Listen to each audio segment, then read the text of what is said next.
Mount Joshua Comics, DC Did you Weekly get News. that?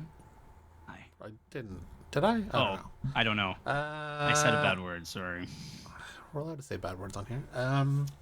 That's true. Piss.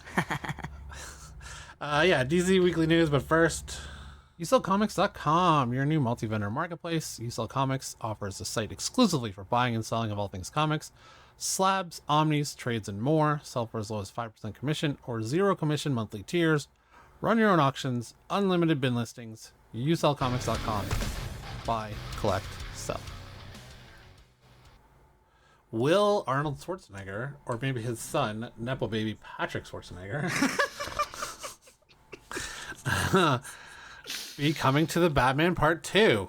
During a recent interview, the Batman director Matt Reeves indicated his long-awaited sequel will take place during the winter. Like Batman Returns was also a Christmas movie. Yes, that's correct. Which led to some speculation that Mr. Freeze might be introduced as the villain. This is a massive leap, of course, but the rumor now has its icy grip on the internet, especially after Patrick Schwarzenegger sent out the following: "Winter has come at last, the Iceman cometh."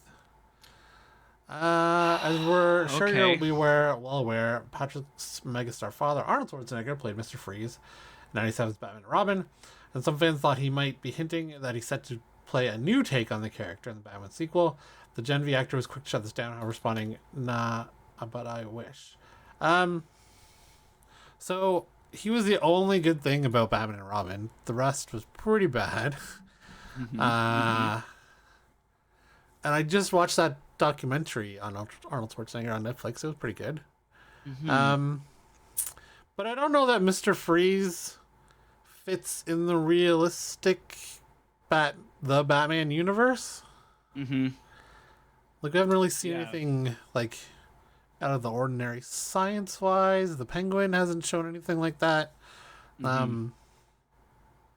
mean, it's something they could explore, right? Like, that's something fully, like, you know what I mean? They could develop in that world, which would be rad.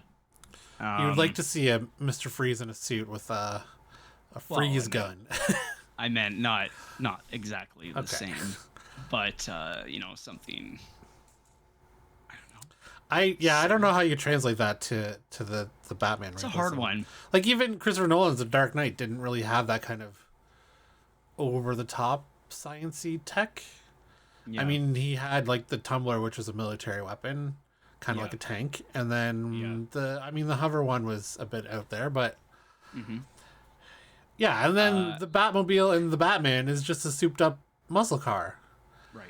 So yeah, I'm not sure how you make that translation, but speaking of the Batman too, Matt Reeves was talking about things because the Penguin came out, and we'll talk about that in this video in a minute.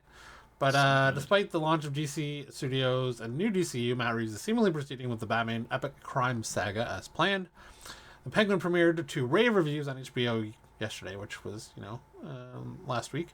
While the Batman Part 2 was just a couple years away, talking to Entertainment Weekly, the writer and director started by addressing the franchise's expansion from theaters to television. Quote, "I always wanted to make sure that each of the movies we did with Rob, that the central arc, the emotional arc of the story would be Batman and Bruce's. Then when I was talking to the Warner Brothers about signing for TV, I said that what will be exciting to me is to take the characters. There's not enough real estate in a movie to cover their story in full and to really dig into them. I want it to be all this sweeping Batman crime epic. In the process of figuring out what something is, it evolves. When I was describing what we wanted to do, I think Casey, which is the HBO CEO, didn't want us to be too protective of the marquee characters, as if we were only going to do those in movies.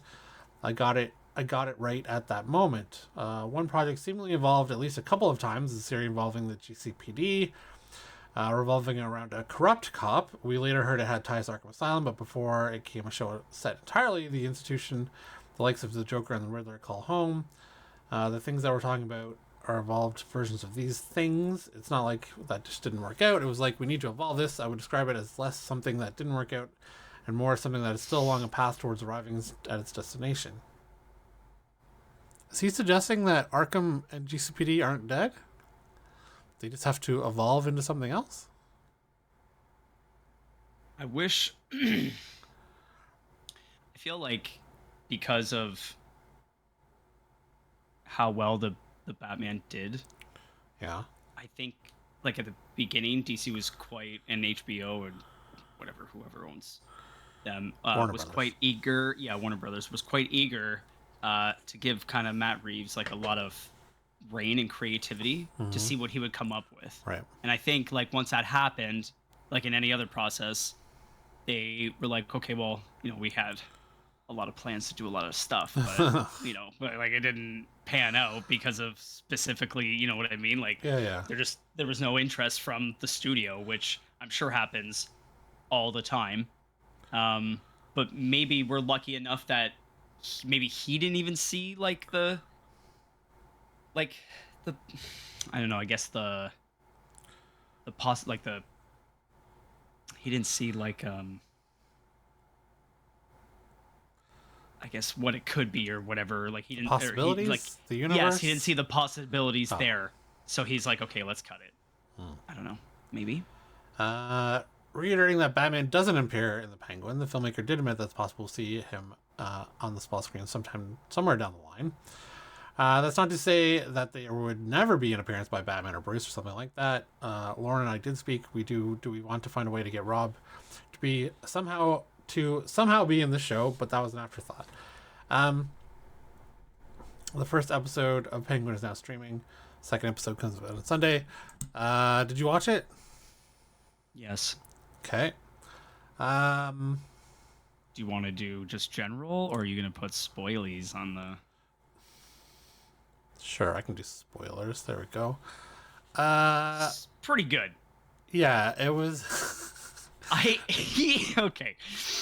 So I didn't realize how, I wouldn't say like little we got in the movie, but like in the movie, right? He's on scene. He's on the movie. Sorry, Jesus Christ. He's talking and doing shit for like what? Like maybe a total of 10 15 minutes. Yeah, he's not in the movie on the screen. Yeah. So like the way Colin Farrell has fleshed out this character, it's pretty entertaining. Yeah. But at the same time, I enjoy it as well. Yeah. So like it's for me, it's taking a little bit of time to try to get like used to like his penguin, essentially his Oswald Cobblepot. Yeah, I mean, I don't know. It's good. It's just I don't know. It's very interesting. It's very it's very interesting how he's like kind of gone about it, but maybe that's just me. Actually, like I at the beginning, I really found it hard to believe that was Colin Farrell because he's kind of in the role. Yeah, I would agree with you though, 100%. He's playing a really interesting way, kind of the old school mob boss, but like thinking how he deserves more than he's been given. Yes. And like that opening scene with Alberto Falcone, did not see that coming at all. Yes. Like, and you just see the rage in him when it's just like that, and like, oh, that he doesn't think about, or does he think about it? Because by the end of the episode, you're like, you know what, he's kind of been plotting this the entire way, and he didn't really know until the end. Yeah, I love that first episode. I really want to see more. And maybe if this it is a hit, apparently, given how many people saw it in the first week. Maybe there is room for more series in this universe. I think there definitely is. It just has to be, character driven, but also like kind of environment driven, I guess you could say. It's like a speck on my screen. I can't tell if it's on my camera or if it's on my LCD screen. Anyway, also Sophia Falcone, whoever, I forget the actress name who's playing that. So good, her little ticks and facial, and she definitely her face movements. Yeah, she definitely stole the show for sure. She was great. Very good. One thing that I was just a little bit iffy about was how much happened in the show, like in the first episode. Yeah. Well, you gotta get going. Yeah, you gotta get going. 8 episodes. I'm a little worried it might, Dip get a in little quality? dry. Yeah, not quality. I think it just might get a little dry. I don't know. Well, we'll see. I don't know. I've seen critics who have seen the first 4 episodes, and they said it's amazing. So usually around 4 or 5, you kind of get a dip. So I don't know. We'll see. And then you get a strong finish. But I don't know. We'll see. Yeah. So far so good. Yes, 100% agree. Can't wait. People let us know also, what you thought. Yes, let us know what you thought. But I was Okay. gonna say, Yeah. everyone's like, the Batman's not gonna show up in this show. Fucking, dude. If They don't need it if it's this good. I don't think so. But at the same time, I honestly do feel like they're gonna fucking. Oh, really? He's gonna be at the end. Dude, absolutely. He'll just Or be like tease him or something. Be watching from a gargoyle or something. The fact that Oz is deformed because of him and like gave him the you know what I mean, the leg, dude. He's gonna do all this just to get after him, you know what I mean, or something, something. We'll see. Oh, and I like the interaction with his mother too was like, oh shit, So good. Because I remember her being nuts, right? Like, yeah. And I was hoping they were gonna get It crazy. seemed like, and you definitely got the vibe that she and Oz's father grew up in the life, so she understood what was going on, and Yeah. Okay. Moving on. Hal Jordan has been cast. Clear eyes, full hearts, can't lose. So good, dude. Yeah. Such a good choice. Thank you. Whoever fucking pulled this one off. Yeah. They listened. We were complaining for quite a while when the it was Brolin or McConaughey or whoever, like, no, go with someone a little bit less. We kind of wanted unknown, but like, this is not that Kyle Chandler's unknown, but he's not really known as a leading man. Yes, so he's more of a support perfect support character actor. But yeah, like Friday Night Lights, one of my favorite shows. He is great in Catch 22. What else did we just watch that he was in? Oh, I rewatched Argo. He's in that. Not a lot. Zero Dark 30 he was in. Oh yeah. Yeah. There's so many movies. Like he's in yeah. Oh my god. But I feel like I'm not sure he's gonna be. He was in Godzilla. I'm not sure he's gonna be like a really comedic Hal Jordan like Ryan Reynolds was, obviously, but maybe a bit more stoic. He can be funny though. Yeah, he can be funny. He can be funny. He's a funny. And what's that? Leonardo DiCaprio, Wolf of Wall Street. He was the FBI agent. Yes. Yeah, he had a bit of humor there. Yeah. So Kyle Chandler has been cast as Hal Jordan in the DCU series Lanterns. We also have a few plot details as the story is said to focus on Jon Stewart and Lantern legend Hal Jordan, 2 intergalactic cops drawn to a dark Earth-based mystery as they investigate a murder in the American heartland. Casting is currently underway for a younger actor to play Stewart. Stephen Williams is believed to be in talks to direct the pilot. Lucy Cherniak, rumored to be in negotiations to helm an undisclosed number of episodes. Emmy Award-winning Lost and Watchmen creator Damon Lindelof is working on the pilot script along with Ozark showrunner Chris Mundy and comic book writer Tom King. Justin Britt Gibson, Brianna Gibson, and Vanessa Baden Kelly are also said to be on board. It's set to release sometime never. 2026. So I was thinking about Jon Stewart, actually, if it's in Jon Stewart. Did you watch that Netflix movie just came out? Fuck, what was it called? Now I don't remember what it was called, but it was great. Damn. But I remember the actress. Yeah, Aaron Pierre. Rebel Ridge. So it's an action movie called Rebel Ridge. Yes, it was really, you know what? It was really good. And this guy, I think, would be a pretty good Jon Stewart. I think he's going to be a star no matter what once he catches on. Yeah. But I was thinking this guy might be a good choice for Jon Stewart. He took over that movie as the lead from Michael B. Jordan. Was that who it was? I don't know. No, it literally it was I think it was actually I think it was Kang, actually. Oh, what's that guy's name? Yeah. Jonathan Majors. Yes. I think actually, cast. They'll probably say it in the production thing or. Oh yeah, no, it was John Boyega. John Boyega. Aaron Pierre replaced Boyega. It wasn't King. Sorry, my bad. Yeah. Boyega left the project due to family reasons. Filming paused. I don't know. Anyways, yeah, he was way better than Boyega in that movie. If Boyega was going to be in it. Anyways, yeah, let us know what your thoughts about Kyle Chandler. I love this pick. Such a good pick. Outside the box, but inside the box. Yeah. Okay, finally, Supergirl Woman of Tomorrow news. They've officially cast its villain.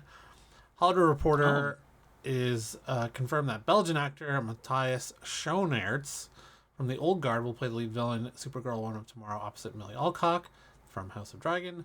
Schoenaerts is taking on the role of Krem of the Yellow Hills, the big bad in Tom King and Beliquis' Evely's Supergirl Woman of Tomorrow comic book. Krem kills the father of a young alien girl who then enlists the Maiden of Might on her revenge mission. The trade reiterates that shooting will begin in the UK in next January, and this casting is just another indication that the upcoming movie will still closely to the comic book it shares with a name. Schoenaerts most recently starred alongside Kate Winslet in the HBO's Regime. Oh, is it that guy? He's also known for appearing in Rust and Bone and Red Sparrow, but Krem will be his most high-profile role to date. Okay, so I wonder if it's the guard that was in the Regime. Oh yeah, it is that guy. He can be nuts. He was pretty good in the Regime as the obsessed soldier. If you're looking for key issues, the only key issue to deal with this is Supergirl Woman of Tomorrow #1. That's his first appearance. You can't find it anywhere else. It's not currently on uselcomics.com. I checked.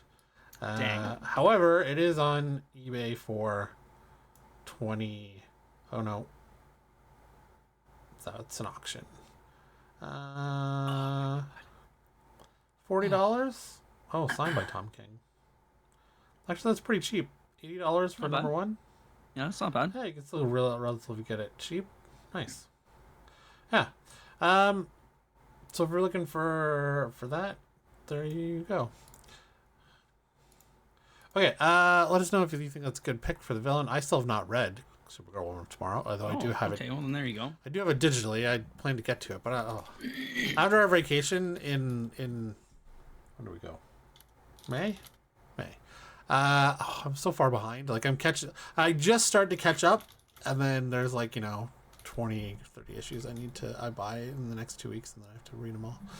And it's taking me forever to I'm reading the Deathstroke Omnibus by Christopher Priest, and it's really good, but it's 1,500 pages, and I've been reading it for 7 months now because I've been trying to balance all the books. Yeah, of course. My nonfiction about the Battle of Britain with my fiction and then I'm addicted to Balatro, that rogue card game on Steam on PC. Really? I put 70 hours into it so far on my Steam Deck. Really? And I've only done half the challenges. Sorry? Balatro, right. That's great. Anyways, all right, that's our problems for the week. Thanks for watching.